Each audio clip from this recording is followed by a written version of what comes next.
Hello everyone, this is Heather and today I'm here with a scrapbooking process video for you. These photos that I have, that I'm cutting out right here, are taken on our new GoPro camera. It's the cheapest version you can get. It's pretty new. They used to only have expensive ones, but we got pretty excited about this one and took it on our trip to Vancouver Island in the beginning of September. So I'm really excited about these photos. I haven't taken many photos on the GoPro yet, but I'm really liking the image quality. It's really nice. So that's what I'm using here, and I'm going to journal about those as well on the page, of course.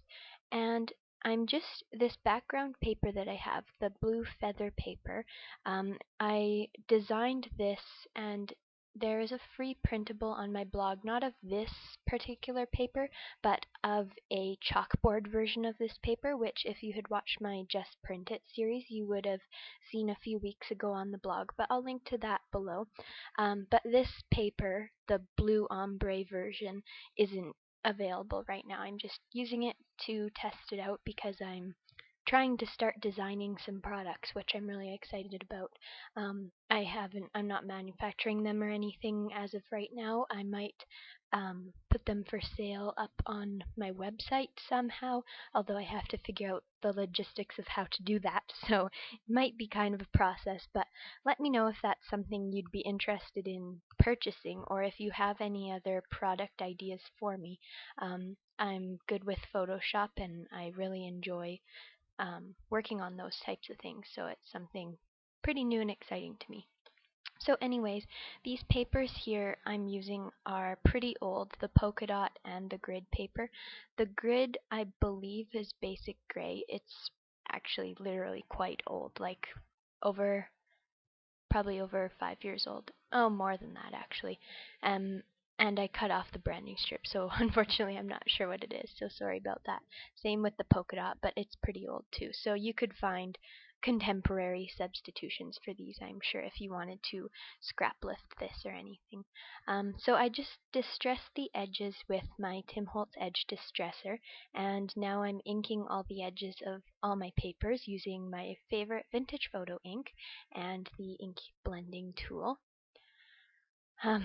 This day I was wearing the most ridiculous outfit because I wasn't planning to leave the home. Do you guys ever do that? I like wearing comfy clothes even if they don't match. So I was cheering for the Blue Jays, go Blue Jays, and so I was wearing my Blue Jays hat, which is blue of course, and it wasn't matching my plaid shirt at all because that's a teal color. And I'm also wearing another pattern of plaid scarf, and you can see peaks of that, but luckily you can't see them all together because that would just be embarrassing. But just a fun story of what I'm wearing today. So here I cut out these letters using my Cuttlebug, and I struggle with them for a while, and I eventually will change them out, spoiler alert, but I just was finding they weren't standing out enough on all these other patterns, and I used sort of a teal shiny paper, and so I wasn't happy with that, so I'm just moving on to something else. So this is the free printable that you can get on my blog, and I'm just cutting out some of the feathers to use as embellishments. I really like doing that lately, so that's a fun thing to do as well. So anyways, those letters, they were in sort of like a metallic paper, and it didn't really go with anything else, and even if it did, it wasn't standing out. The letters were a bit too small, I think, and I wanted to layer them on top of these papers because I don't like them just floating there so much, although I will do that at times when it works out, but I will struggle with that for a while. But anyway, I'm just gonna pull them off for now and try to arrange some other embellishments. So here I come in with the feathers that I cut out, and I'm just placing some on both sides, the top left and the bottom right, just creating a bit of a diagonal to draw your eye across those photos. That photo collage, I just made it on a Word document and printed it out on photo paper. That's it. I find that to be the easiest when I'm doing this sort of thing. For other photo collages, I would also use PowerPoint because that I think is a bit easier to resize photos, I find anyways, and it's similar to Word. Um, Here I'm just using some strips. I like to use the strip adhesive, or whatever you call it, on larger surfaces instead of wasting a bunch of those tabs in my adhesive roller.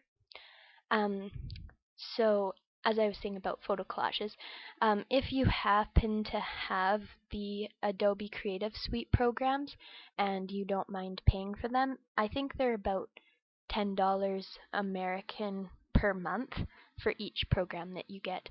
So, um, if you like those, I really love InDesign. I use that in school, and that's a great way to make photo collages too. You can do it on Photoshop too. There's just tons of programs, but since I like free things, I use Microsoft Word. And I've heard that you can do it on PicMonkey. That's an online website that's free, but I haven't actually tried that yet, so we'll have to test that out. So here I'm just using some washi tape, and this is a new one that I got recently. It's a white background with gold crackle. It's so pretty. And I'm just putting that behind the title, and I crinkled it up at first, but then spread it out again because I like that look better. And I will be adding more of that behind some of these feathers after I glue them down. And I'm going to pop up parts of the feathers. I just put one pop dot at the top of that feather, and this whole feather I'm going to pop up. So it's sort of like tucked behind the photo, which is flat, and then pops up at the top, and then the next feather pops up. I don't know how if I'm explaining that very well, but I just like to add a bit of dimension. So there I just added a bit more of the washi tape in front of that feather, but behind the photo, and I'm adding a bit more behind this one as well. And to do that technique, I just take a strip of washi tape and then sort of fold it like a fan almost, like an accordion fold. I don't know if that makes sense, but in the close-up photos you'll be able to see what I'm talking about, hopefully, at the end. And I'm just still not sure if I want those pieces of tape where I've put them, so I'm just playing with the arrangement and again struggling with those letters up there. And now I'm going to start laying down my title. So I wanted to name this page GoPro Moment. It's sort of a play on the Kodak moment. I'm sure Kodak invented that for their commercials or whatever sometime, but I thought it was funny. I think I'm funny sometimes when I might not be, but that's okay. I like it anyway, so here I'm just placing that title. Sorry for my hat being in the frame. So that those little letters read moment, and those are from Prima. They're sort of a canvas letter, and I really like them because they're nice small size.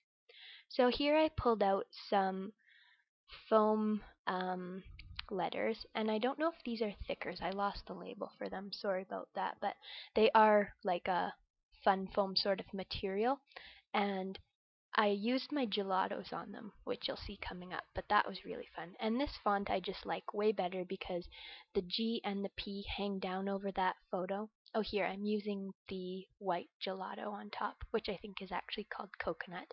And it just had a really cool effect. It sort of made it look sort of like a chalkboard, which went along with those feathers that I cut out. So anyways, yeah, I like how this font hangs down onto that picture, and it's a bit bigger and bolder, which I really like. And the P fit nicely with the word moment that I had put there, so they interact nicely as well. And I'm just adding some of that blue gelato as well to the letters and some of the feathers. That blue color is called, I'm just getting it here. Where's the name?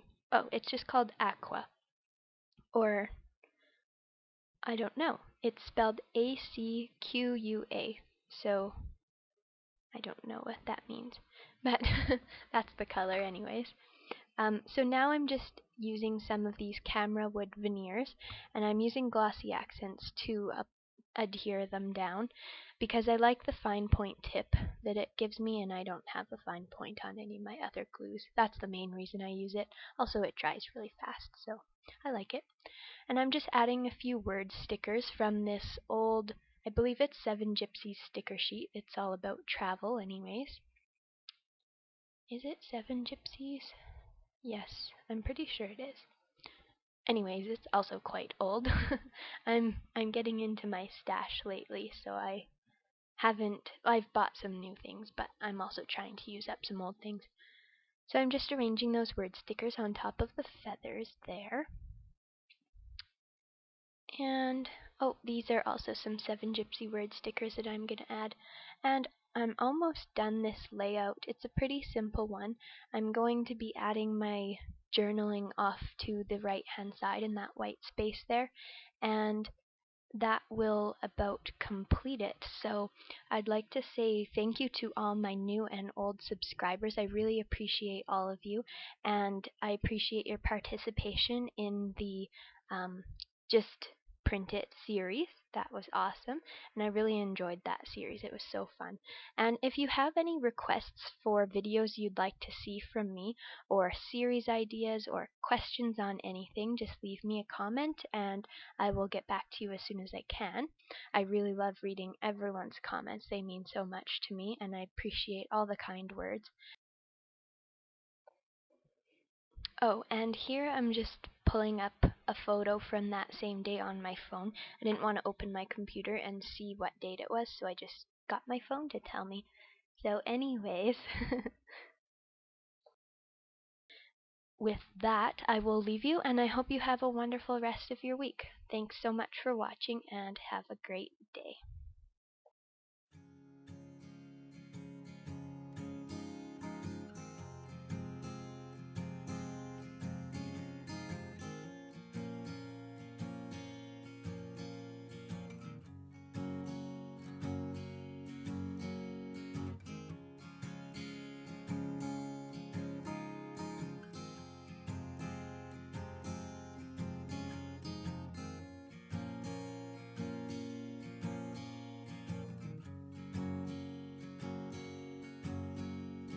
See how the sun has bleached your hair.